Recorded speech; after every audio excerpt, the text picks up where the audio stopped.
Hello everyone, my name is Abhay. आज की इस वीडियो में हम लोग एक बेसिक प्रोग्राम करेंगे जावा का। इसमें आपको क्लास और क्लास में जो हम लोग मेन फंक्शन यूज़ करते हैं इन सब के बारे आना चाहिए। अगर आपको इस कॉन्सेप्ट के रिलेटेड डाउट है तो प्रीवियस लेक्चर मैंने ऑलरेडी इस कॉन्सेप्ट के रिलेटेड बताया है, तो इसका लिंक मैं डिस्क्रिप्शन में दे दूंगा, आप वहाँ पे जाके देख सकते हैं। ओके। और जो यहाँ पर इस चैनल में न्यू आए हैं तो प्लीज़ सब्सक्राइब करना मत भूलिएगा, ताकि यहाँ पर जो भी हम लोग कॉन्सेप्ट बताएं उसका आपको डे टू डे अपडेट मिलता रहे और आपके ऐसे कॉन्सेप्ट क्लियर होते रहे। ओके। तो चलिए देखते हैं कि हमारा ये प्रोग्राम क्या कह रहा है। तो जैसा कि आप यहाँ पर इस स्क्रीन में क्वेश्चन देख सकते हैं कि यहाँ पर हमें ऐसा प्रोग्राम बनाना है कि हमें यहाँ पर दो नंबर्स का सम निकालना है। जैसे कि आप देख सकते हैं कि यहाँ पर हमें दो नंबर्स का सम निकालना है, डिफरेंस निकालना है एंड इसके बाद प्रोडक्ट एंड डिवीजन निकालना है। ओके। तो चलिए इसका सोल्यूशन देखते हैं देन। तो जैसा कि आप यहाँ पर इसका सोल्यूशन देख सकते हैं, यहाँ पर सबसे पहले मैंने अपना यूटिल पैकेज को इंपोर्ट किया। ओके। अगर आपको यहाँ पर ये नहीं पता है कि यूटिल पैकेज क्या होता है एंड देन यूटिल पैकेज से हम लोग स्कैनर क्लास को यूज करते हैं, तो प्रीवियस लेक्चर्स मैंने वेरिएबल के टॉपिक में मैंने यूटिल पैकेज ही बताया एंड देन यहाँ पर स्कैनर क्लास ही बताया। ठीक है। तो इसका भी लिंक डिस्क्रिप्शन में दे दूंगा, आप वहां पे जाके ये वाली वीडियो जरूर देख लीजिएगा, तभी आपको यहाँ पर ये यूटिल पैकेज भी समझ में आएगा और उसके बाद स्कैनर क्लास भी समझ में आएगा। तो यहाँ पर अगर थोड़ा सा आइडिया दूं तो यूटिल पैकेज बेसिकली हमारा मल्टीपल क्लासेस होती है इस पैकेज में, और यहाँ पर मल्टीपल क्लासेस में हम लोग का एक होता है स्कैनर क्लास। स्कैनर क्लास की बात करें तो बेसिकली इसको हम लोग क्यों यूज करते हैं, यहाँ पर अगर मुझे यूजर से कोई भी इनपुट चाहिए तो यहाँ पर मैं स्कैनर क्लास का यूज करूंगा। मतलब मान लीजिए यहाँ पर मुझे यूजर से कोई नंबर चाहिए और या तो फिर मुझे कोई भी सेंटेंस या तो फिर मुझे एक सिंगल वर्ड चाहिए, तो यहाँ पर मैं स्कैनर क्लास का यूज करता हूँ। ठीक है। और स्कैनर क्लास को यूज करने के लिए मुझे यहाँ पर अपना यूटिल पैकेज को इंपोर्ट कराना होगा। ठीक है। तो इंपोर्ट कराने के लिए आपको ये लाइन रटनी होगी। मतलब यहाँ पर सबसे पहले हम लोग इंपोर्ट लिखते हैं, then Java dot util dot asterisk, उसके बाद सेमीकोलन। आपको यहाँ पर जितनी भी चीजें लिखी है वो आपको लिखना काफी इंपॉर्टेंट है, वरना आपका यहाँ पर एरर आएगा और आप यहाँ पर यूटिल पैकेज को इंपोर्ट नहीं कर पाएंगे। ओके। देन यहाँ पर मैंने अपना क्लास कीवर्ड लिखा है और इसके बाद मैंने अपना क्लास का नेम स्पेसिफाई कर दिया। ओके। उसके बाद मैंने यहाँ पर क्या किया कि यहाँ पर मैंने ओपनिंग कर्ली ब्रेस लगाया, मतलब यहाँ से मेरी क्लास स्टार्ट हुई है एंड देन यहाँ पर मैंने अपना क्लास का public void main function specify कर दिया है। ठीक है। मेन फंक्शन स्पेसिफाई करने के बाद मैंने यहाँ पर इस मेन फंक्शन का कर्ली ब्रेसेस दिया है, मतलब यहाँ से हम लोग का मेन फंक्शन स्टार्ट हुआ है। इसके बाद यहाँ पर मैं क्या किया कि यहाँ पर मैंने अपने चार वेरिएबल्स बनाए हैं और चारों वेरिएबल्स हमारे इंट टाइप के हैं। ठीक है। तो यहाँ पर अगर आपको वेरिएबल्स और जो मैं इन टाइप में अगर थोड़ा सा भी डाउट हो रहा है तो वेरिएबल वाले टॉपिक में मैंने ये सब चीजें बता के रखी हैं। ओके। तो यहाँ पर मैंने अपने चार वेरिएबल्स बनाए। उसके बाद मैंने यहाँ पर क्या किया है कि यहाँ पर मैंने स्कैनर क्लास का ऑब्जेक्ट बनाया है। ओके। मतलब यहाँ पर अगर मुझे स्कैनर क्लास को यूज करना है तो यहाँ पर हम लोग अपना ऑब्जेक्ट बनाते हैं। ऑब्जेक्ट कैसे बनाते हैं, यहाँ पर हम लोग अपना क्लास स्पेसिफाई करते हैं। ठीक है। ये क्लास होगा स्कैनर क्लास। आप यहाँ पर एक चीज आपको ध्यान देना है कि जब आप यहाँ पर स्कैनर क्लास लिख रहे हैं तो आपको यहाँ पर एस को कैपिटल रखना है। ओके। अदरवाइज यहाँ पर एरर आ सकती है। ठीक है। तो यहाँ पर स्कैनर क्लास स्पेसिफाई करने के बाद आपको यहाँ पर ऑब्जेक्ट का नेम स्पेसिफाई करना होता है। यहाँ पर मैं लिख दे रहा हूँ ऑब्जेक्ट नेम। ठीक है। ऑब्जेक्ट नेम स्पेसिफाई करने के बाद आपको यहाँ पर इक्वल्स टू और यहाँ पर न्यू कीवर्ड लिखना होता है। यहाँ पर इक्वल्स टू और न्यू कीवर्ड के बेसिस में हम लोग यहाँ पर ऑब्जेक्ट क्रिएट कर सकते हैं। ओके। उसके बाद आपको यहाँ पर फिर से क्लास लिखनी है और क्लास लिखने के बाद आपको यहाँ पर राउंड ब्रैकेट्स में सिस्टम डॉट इन लिख देना है। ओके।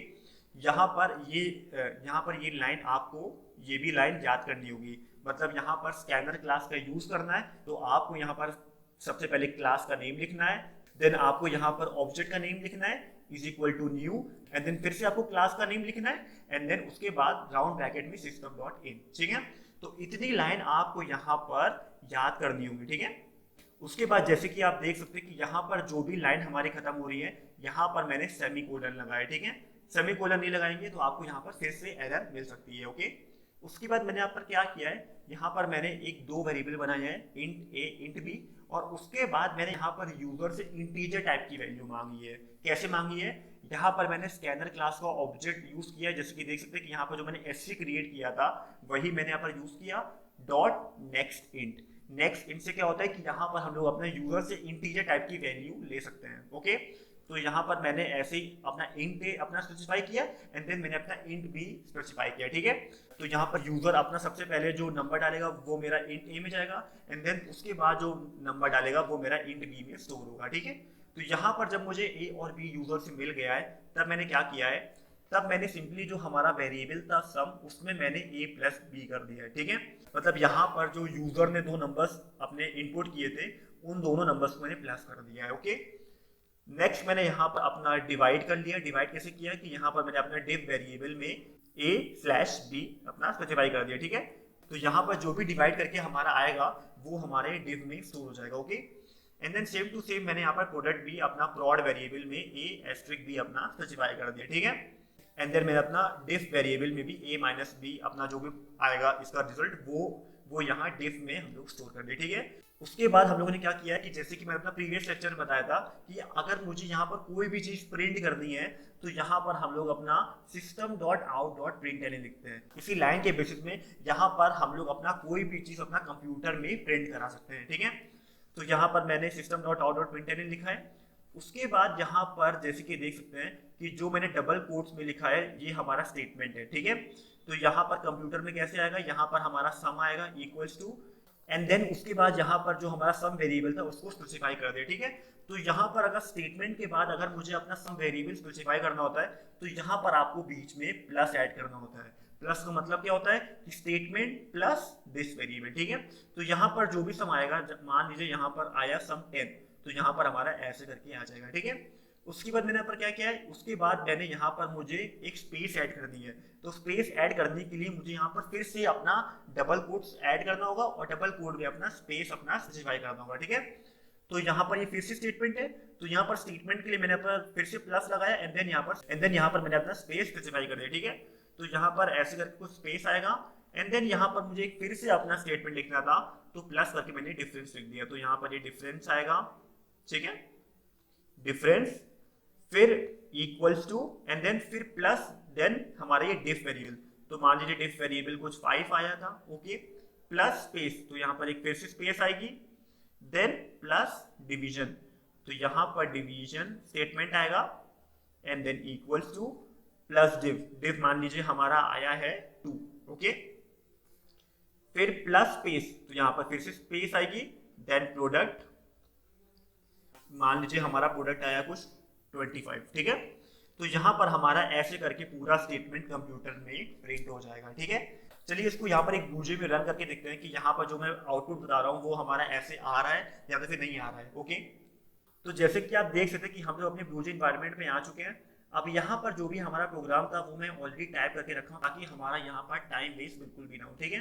तो यहाँ पर मैंने सबसे पहले अपना यूटिल पैकेज को इंपोर्ट किया, देन यहाँ पर मैंने अपना क्लास के बाद अपना क्लास नेम स्पेसिफाई किया, उसके बाद हमारा पब्लिक वॉइड मेन है, ओके।